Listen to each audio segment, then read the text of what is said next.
की कोशिश करूंगा। चलो देखो, बाकी लोग को मेरी मेरी वॉइस मिल रही है? Yes sir. हेलो, हाँ ठीक है, क्लियर है ना वॉइस? Yes sir. ठीक है। देखो, अब ये आप लोग को ऑलरेडी मालूम होगा, एटम्स ऑफ सेम काइंड और डिफरेंट काइंड का मतलब क्या हुआ। जैसे कि देखो, हाइड्रोजन का अगर एटम है तो हाइड्रोजन का एटम H होगा। तो आपको मालूम है, अगर हम दो एटम ऑफ हाइड्रोजन को कंबाइन कर दें, यानी H और H को कंबाइन कर दें, तो क्या बनता है? H2। अगर हम दो एटम ऑफ हाइड्रोजन को ज्वाइन कर दें H और H, तो क्या बनेगा? H2, which is nothing but a molecule. ये हमको मालूम है। तो उस जमाने में ना बेटा, मॉलिक्यूल को कंपाउंड एटम बोला जाता था, तो ये याद रखना। तो ये वहां यहाँ वही चीज लिखी हुई है कि एटम ऑफ टू और मोर सेम काइंड। ठीक है, अगर सेम काइंड के हो तो, या तो डिफरेंट काइंड के हो तो कंबाइन होके वो कंपाउंड एटम बनते हैं। अब जैसे सेम काइंड का एग्जांपल दिया मैंने, H+H या O+ हो या Cl+Cl, ये कंपाउंड कंबाइन होके तुम्हारा जो कंपाउंड एटम देगा, which is nothing but molecule, जैसे कि Cl2, H2, O2। ठीक। और अगर डिफरेंट काइंड की एग्जांपल ले लें तो H2+O2 ले लो। अगर हम H2+O2 बनाएंगे तो क्या बनेगा? Water, which is H2O। Again it is a molecule. Anyone having any doubt regarding this statement? No sir. Clear है सबको? अच्छे से आया समझ में? तो atoms of two or more same kind or different kind of atom combine to form a compound atom। तो याद रखना ये चीज। नेक्स्ट, सिक्स्थ है तुम्हारा, atoms can neither be created nor be destroyed। atoms can neither be created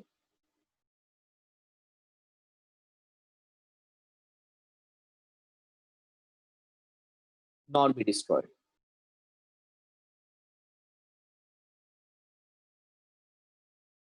तो atoms को ना ही हम अपने मन से क्रिएट कर सकते हैं, ना ही हम अपने मन से डिस्ट्रॉय कर सकते हैं। तो ये तो सीधा सीधा समझ में आ गया होगा। इसका जब मैं आपको मॉडर्न एटॉमिक थ्योरी पढ़ाऊंगा तो उसके बारे में फिर ये स्टेटमेंट को भी करेक्ट करके उसने बताया, तो मैं आपको समय समझाऊंगा। अभी फिलहाल डेल्टन के हिसाब से atom can neither be created nor be destroyed. ठीक। नाउ सेवेंथ पॉइंट है केमिकल रिएक्शन। पहले बताओ, सिक्स तक कोई डाउट है? Anyone having any doubt?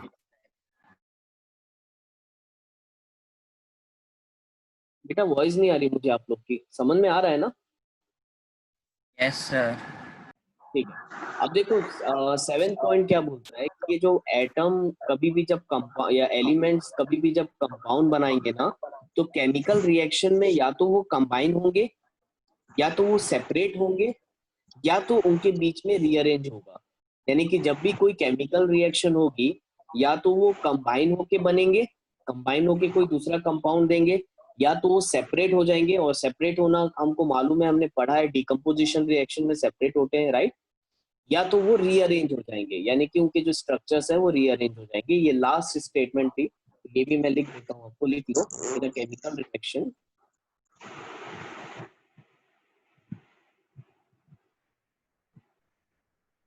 Book में बड़ा शॉर्ट दिया है डेल्टन एटॉमिक थ्योरी, इसलिए मैंने सोचा कि मैं लिखवा देता हूँ, क्योंकि इस टाइप से पढ़ोगे तो मॉडर्न एटॉमिक थ्योरी पढ़ना थोड़ा सा आसान हो जाएगा। ठीक है? इन chemical reaction only combination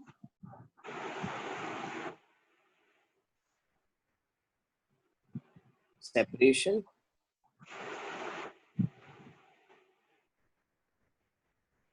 and rearrangement take place।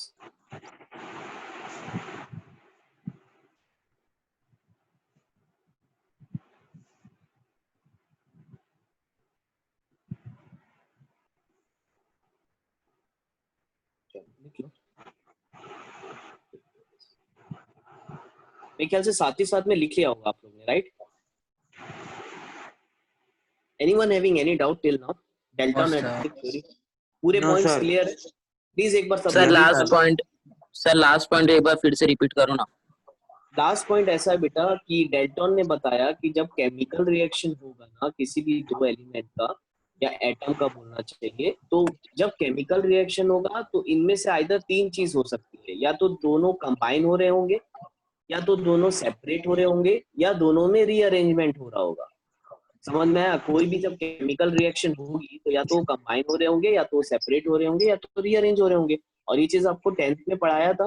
Combine होने को, Yes, कॉम्बिनेशन सेपरेट होने को क्या बोलते हैं? Decomposition reaction. याद आया? Yes, sir. Just like Yes, sir. Anyone having any doubt right now? No, No, sir. sir. और रीअरेंजमेंट वर्ड आपने कार्बोनेट्स कंपाउंड में Displacement पढ़ा। reaction. हाँ, डिस्प्लेसमेंट रिएक्शन भी बोल सकते हो, और कार्बोनेट्स कंपाउंड में स्ट्रक्चर्स रीअरेंज होते हैं, दैट इज आइसोमेरिज्म। याद है? Yes, sir. Yes, sir. हाँ ठीक। चलो first, second, third, fourth, fifth, six, seven, कोई डाउट? Sir, fifth वाला. फिफ्थ वाला, एटम्स ऑफ टू और मोर सेम काइंड और डिफरेंट काइंड ऑफ एटम। बिल्कुल सिंपल है बेटा। ये देखो यहाँ पर, अगर सेम काइंड के एटम जैसे H और H को अगर हम कंबाइन करेंगे तो H2 बनेगा, Yes, sir. और H2 और O2 को कंबाइन करोगे तो क्या बनेगा?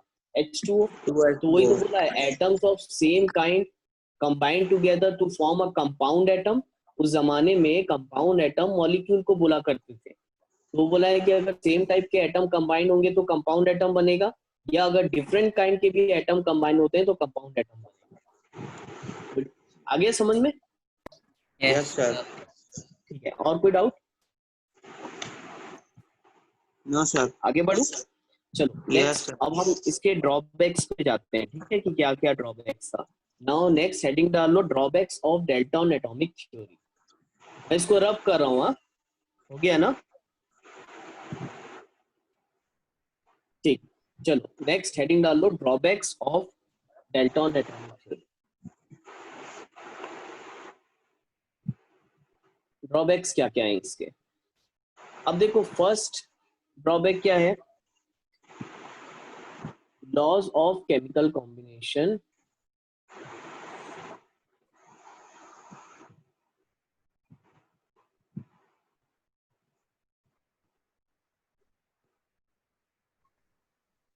हाँ देखो, फर्स्ट ड्रॉबैक ये इसका कि लॉ ऑफ केमिकल कॉम्बिनेशन में ना इन्होंने लॉ ऑफ कंबाइनिंग वॉल्यूम्स के बारे में जिक्र नहीं किया। यानी कि जो गेल-लुसेक लॉ ने जो बताया था कि वॉल्यूम्स अगर आप कंबाइन करते हो दो गैसेस को, जो एक तीसरी गैस बनेगी, तो वो अगर इक्वल वॉल्यूम्स में होंगे तो इक्वल प्रोडक्ट में भी आपको वॉल्यूम मिलेगा। तो इसमें कहीं पर भी डेल्टन ने वॉल्यूम ऑफ गैसेस के बारे में या वॉल्यूम के रेशियो के रिस्पेक्ट में कोई भी बात नहीं की। यानी अगर कोई भी केमिकल रिएक्शन हो रही है तो उनके वॉल्यूम का रेशियो का क्या, इसके बारे में कुछ भी चीज अपने एटॉमिक थ्योरी में इन्होंने नहीं दी। तो फर्स्ट आपका ड्रॉबैक हो गया कि law of chemical combination, it will give a law of chemical combination. Law of chemical combination के बारे में बताया था उन्होंने। अच्छा देखो, आपने 9th में भी ये चीज पढ़ा था। बताओ आप लोग मुझे कि ये डेल्टन की एटॉमिक थ्योरी ने उन्होंने कौन कौन से लॉ को इलिस्ट्रेट किया था? क्या law of conservation of mass को उन्होंने बताया है? Yes, sir. डेल्टन की एटॉमिक थ्योरी में क्या उन्होंने law of conservation of mass को बताया है? Yes, बिल्कुल sir. बताया है। अगर आप देखोगे उसमें आपने एक पॉइंट लिखा है कि मास can neither be created nor be destroyed, Not be destroyed. Right? Sir, constant composition. हाँ, और लॉ ऑफ कांस्टेंट प्रपोर्शन, याद आया? ये क्वेश्चन 9th में आता था आप लोग को। Yes, ठीक। sir. Yes, और sir. उसके बाद दूसरा लॉ ये बताया उन्होंने कि लॉ ऑफ कांस्टेंट प्रपोर्शन वाला। ठीक है, तो ये दो लॉ डेल्टन ने अपनी थ्योरी में बताया था, लेकिन law of combination of volume ये उन्होंने अपनी थ्योरी में कहीं पर भी नहीं दिया। तो वो एक ड्रॉबैक में आ जाएगा। तो लिख लो, law of chemical combination but could not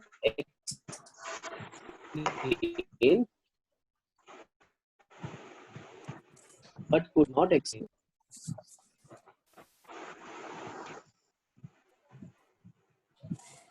law of combining volume।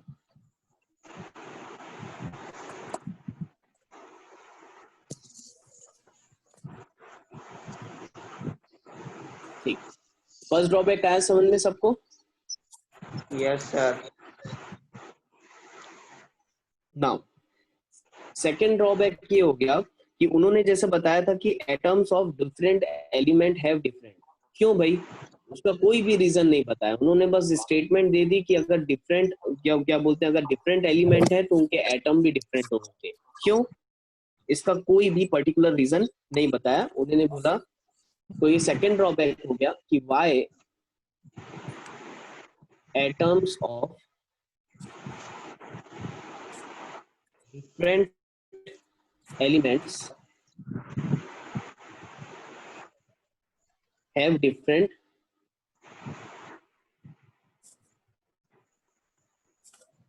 बोलना चाहिए वैलेंसीज। अच्छा, वैलेंसीज मालूम है सबको क्या होता है? Yes, sir. Of course valencies different होगी तो एटम भी डिफरेंट होगा। तो उन्होंने पर्टिकुलर कोई रीजन नहीं दिया, उन्होंने एक स्टेटमेंट दे दी कि atoms of different element are different. क्यों होता है ये नहीं बताया। तो अगेन इसी का सेकंड ड्रॉबैक। थर्ड ड्रॉबैक क्या है कि why elements combine to form compound atom. यानी कि उन्होंने ये नहीं बताया कि क्यों एलिमेंट्स कंबाइन होके कंपाउंड एटम बना रहे हैं। यानी कि H2 प्लस O2 जब कंबाइन हो रहे हैं तो क्यों हो रहे हैं। ठीक है, आयोनिक ट्रांसफॉर्मेशन की वजह से हो रहे हैं, प्लस माइनस आयंस की वजह से हो रहे हैं, क्यों हो रहे हैं। उन्होंने बस ये बताया कि लाइक एटम्स जोड़ेंगे तो H2 बन जाएगा, अनलाइक एटम्स जोड़ेंगे तो H2 बन जाएगा, लेकिन क्यों जुड़ रहा है तो उसका कोई भी स्पेसिफिक रीजन नहीं बताया। तो बेटा देखो, ड्रॉबैक ऐसे ही होता है क्योंकि एक्चुअल में जब डेल्टन का एटॉमिक थ्योरी आया ना तो उस समय केमिस्ट्री पे बहुत ज्यादा रिसर्च चल रहा था और स्पेशली एटम्स पे बहुत ज्यादा रिसर्च चल रहा था। तो आपने देखा होगा 9th में हमने पढ़ा था कि फर्दर बहुत सारी रिसर्च हुई है, जे थॉमसन, रदरफोर्ड, बोर्स, याद है ये सब आपको? तो उस समय ना एटम्स का बहुत रिसर्च चल रहा था कि फिर हमको बाद में जे थॉमसन, रदरफोर्ड वगैरह आए तब पता चला कि एटम्स के भी सब पार्टिकल्स होते हैं, that is electron, proton and neutron. ठीक है, तो यहाँ पर कई सारी चीज, बस हम ये डेल्टन का इसलिए पढ़ते हैं ना क्योंकि he was the first scientist जिन्होंने एटॉमिक थ्योरी दिया था। अदरवाइज इनकी थ्योरी में बहुत सारे करेक्शन है। थर्ड लिख लेना, why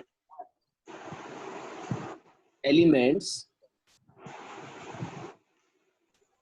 combine to form compound atom। क्यों कंपाउंड एटम बनाएंगे, कोई भी रीजन नहीं दिया। कोई डाउट यहाँ तक? No, anyone sir. Having any doubt? ठीक, No, sir. Now next. अब देखो, अगर एटम्स कंबाइन हो रहे हैं तो वो क्यों हो रहे हैं, इसका भी पर्टिकुलर कोई रीजन नहीं दिया। अब तुम 10th क्लास में मैं आपको पढ़ाया था आयोनिक बॉन्ड, याद है किसी को? Ionic Yes, sir. बॉन्ड, हमने वहां पर पढ़ा था कि भाई अगर किसी भी एलिमेंट्स को आपस में कंबाइन होना है तो वहां पर एक फोर्स आना चाहिए। ठीक है, वो फोर्स किसके वजह से क्रिएट होता है, आयंस के वजह से क्रिएट होता है। सपोज सोडियम और क्लोरीन, एग्जांपल के लिए मैं आपको समझाता हूँ। सपोज सोडियम और क्लोरीन को कंबाइन होना है तो याद करो अपने रेडॉक्स रिएक्शन यानी ऑक्सीडेशन और रिडक्शन में ये चीज पढ़ी थी कि सोडियम के पास इनिशियली कोई भी चार्ज नहीं होता, क्लोरीन के पास भी इनिशियली चार्ज कोई भी नहीं होता। लेकिन हम जब ये दोनों को पास पास लाएंगे तो हर एक एलिमेंट की एक प्रॉपर्टी होती है कि वो अपने आप को स्टेबल करना चाहता है, राइट? तो जैसे ही क्लोरीन Na के पास आएगा, Na अपने अंदर +1 चार्ज लेके आता है और जो Cl है वो अपने अंदर 1 माइनस चार्ज लेके आता है या -1 चार्ज लेके आता है, राइट?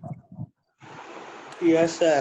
फिर इन आयंस के क्रिएट होने के वजह से ये फोर्स ऑफ अट्रैक्शन क्रिएट होता है जिसके वजह से ये कंबाइन होके NaCl बनते हैं। तो पर्टिकुलरली ये रीजन डेल्टन ने कहीं पर भी स्पेसिफाई नहीं किया कि अगर दो एटम या दो एलिमेंट आपस में कंबाइन हो रहे हैं तो क्यों हो रहे हैं, क्या रीजन है, या कोई फोर्स ऑफ अट्रैक्शन है क्या उनके बीच में, या कोई आयन फॉर्मेशन, ऐसा पर्टिकुलरली कोई भी रीजन नहीं दिया। तो अगेन वो ड्रॉबैक में आ जाएगा। तो चलो उसको भी लिख लेते हैं फटाफट, फिर मॉडर्न एटॉमिक थ्योरी पढ़ेंगे। हाँ, एटम्स शॉर्ट में लिखा देता हूँ इसको।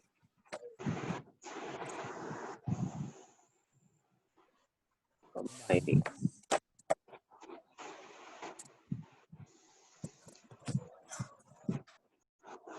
फोर्स ऑफ अट्रैक्शन के बारे में नहीं बताया।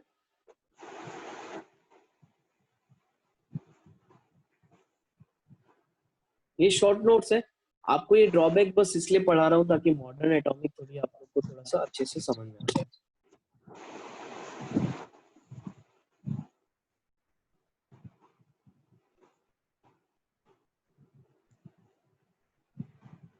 कोई डाउट यहाँ तक? No, sir.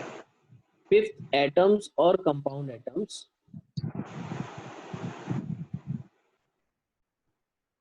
में अल्टीमेट पार्टिकल्स क्या रहेगा, उन्होंने कोई भी इसके बारे में कुछ भी हमें नहीं बताया।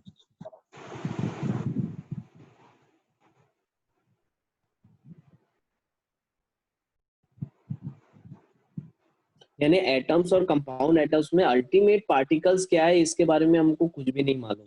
यानी कि हाइड्रोजन H2 के फॉर्म में रहेगा कि H और H बन के H2 बनेगा, यानी अल्टीमेट क्या पार्टिकल्स की वो उसकी प्रॉपर्टी रहेगी, ये पर्टिकुलरली कहीं पर भी डाल्टन ने अपने थ्योरी में स्पेसिफाई नहीं किया। ना ही कंपाउंड एटम का, ना ही एटम का, ना ही उसकी स्टेबिलिटी पे डिस्कस किया गया कि भाई अगर H2 बन रहा है तो क्या उसका अल्टीमेट पार्टिकल रहेगा, यानी उसकी अल्टीमेट प्रॉपर्टी क्या रहेगी, तो कहीं पर भी उसको भी उसने मेंशन नहीं किया। तो ये कुछ थोड़े से ड्रॉबैक है, तो इसको लिख लो। उसके बाद हम देखेंगे मॉडर्न एटॉमिक थ्योरी। लिख लिया? Yes sir. अब जब मॉडर्न एटॉमिक थ्योरी पढ़ेंगे ना, तुमको और अच्छे से चीजें समझ में आ जाएंगी कि टाइम के साथ डाल्टन की थ्योरी कैसे कैसे चेंज हुई है। रब कर दूं? रब करूं? Yes, sir. ठीक है, नेक्स्ट हेडिंग लिखना modern atomic theory. Next heading लिखना मॉडर्न एटॉमिक थ्योरी।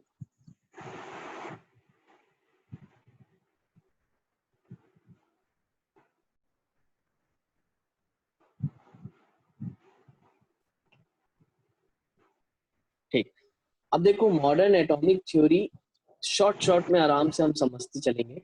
देखो डाल्टन की एटॉमिक थ्योरी का फर्स्ट था कि atoms are the smallest indestructible particle. अगर हम किसी भी पार्टिकल या किसी सब्सटेंस को ब्रेक करते जाएंगे तो सबसे छोटा जो पार्टिकल बचेगा वो एटम होगा।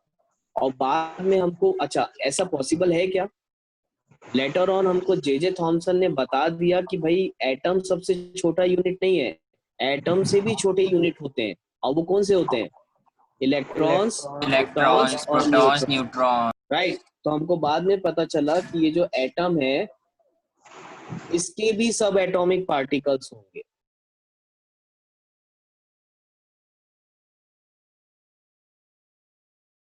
और वो कौन कौन से होंगे? Electrons, protons and neutrons. तो ये फर्स्ट है मॉडर्न थ्योरम का कि एटम छोटा, सबसे छोटा नहीं होता, एटम से भी स्मॉलेस्ट उसके सब एटॉमिक पार्टिकल्स होते हैं, that is electron, proton and neutron. कोई डाउट?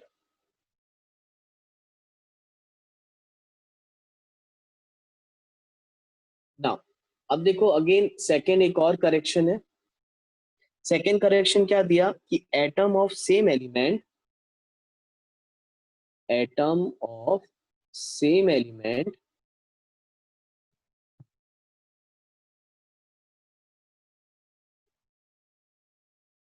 may not be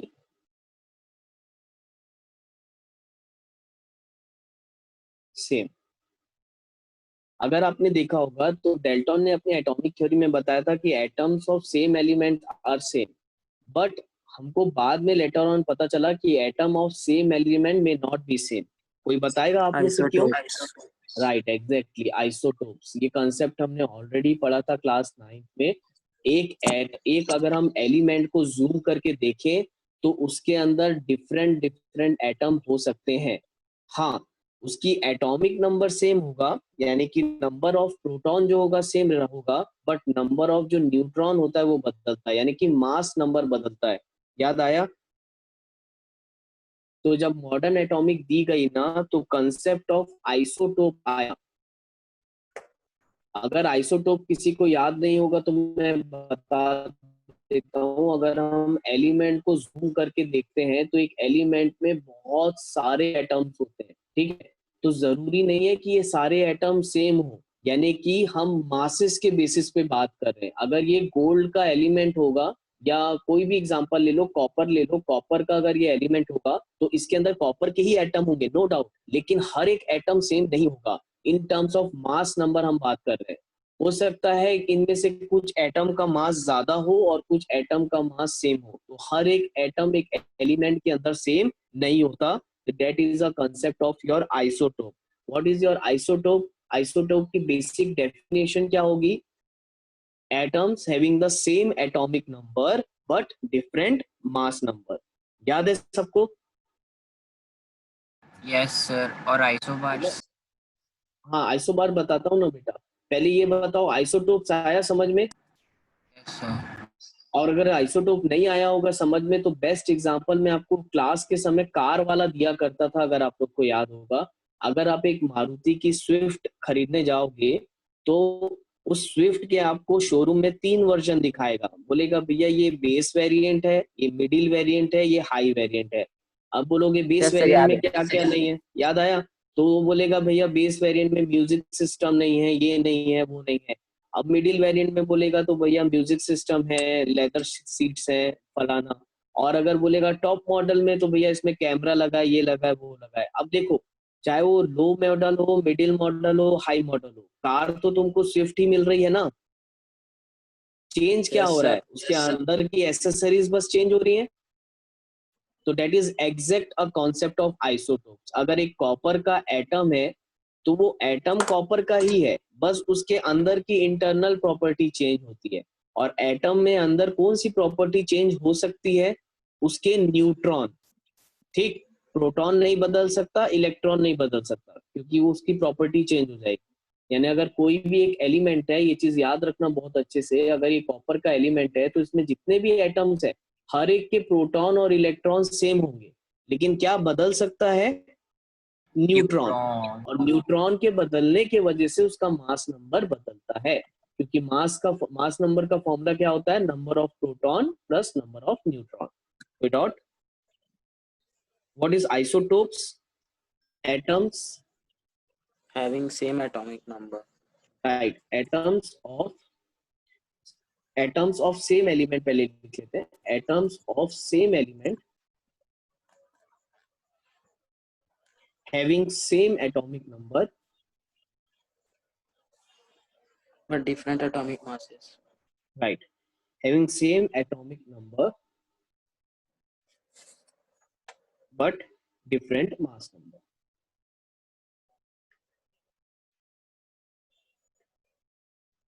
कोई डाउट यहां तक किसी को? No sir. Sir sure, isobar अच्छे भी से बता बताओ। दो।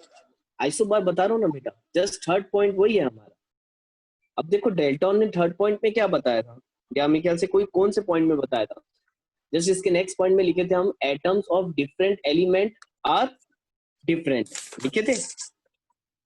देखो यस डेल्टॉन पे सर। लिखे थे हमने, atoms of different element are different, but modern atomic theory क्या बोलती है कि एटम्स ऑफ डिफरेंट एलिमेंट में भी सेम हो सकता है, डिफरेंट एलिमेंट के भी एटम सेम हो सकते हैं। अब कैसे? देखो, एटम्स ऑफ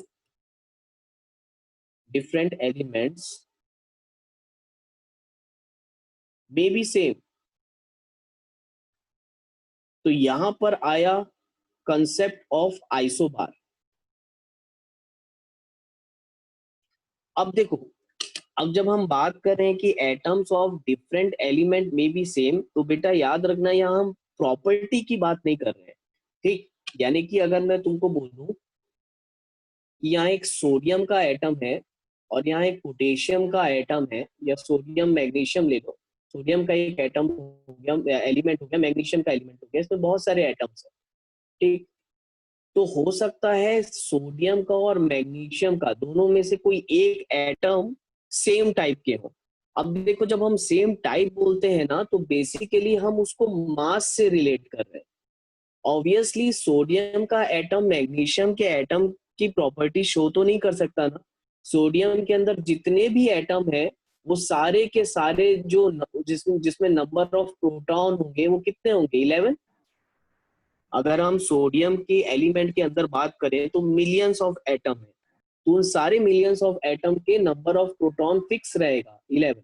वैसे अगर हम मैग्नीशियम एलिमेंट की बात करें और उसको जूम करके देखोगे तो उसमें मिलियंस ऑफ एटम जितने भी होंगे, हर एक के जो नंबर ऑफ प्रोटॉन होंगे वो होगा 12। राइट और नॉट? तो ये इसकी केमिकल प्रॉपर्टी है। जो नंबर ऑफ प्रोटॉन होता है वो उसकी केमिकल प्रॉपर्टी बताता है। लेकिन जब हम एटम्स को कंपेयर कर रहे हैं ना, तो हम एटम्स को मास नंबर के रिस्पेक्ट में कंपेयर कर रहे हैं, बस ये याद रखना। What is the mass number? It is a number of proton plus number of neutron. कोई डाउट किसी को?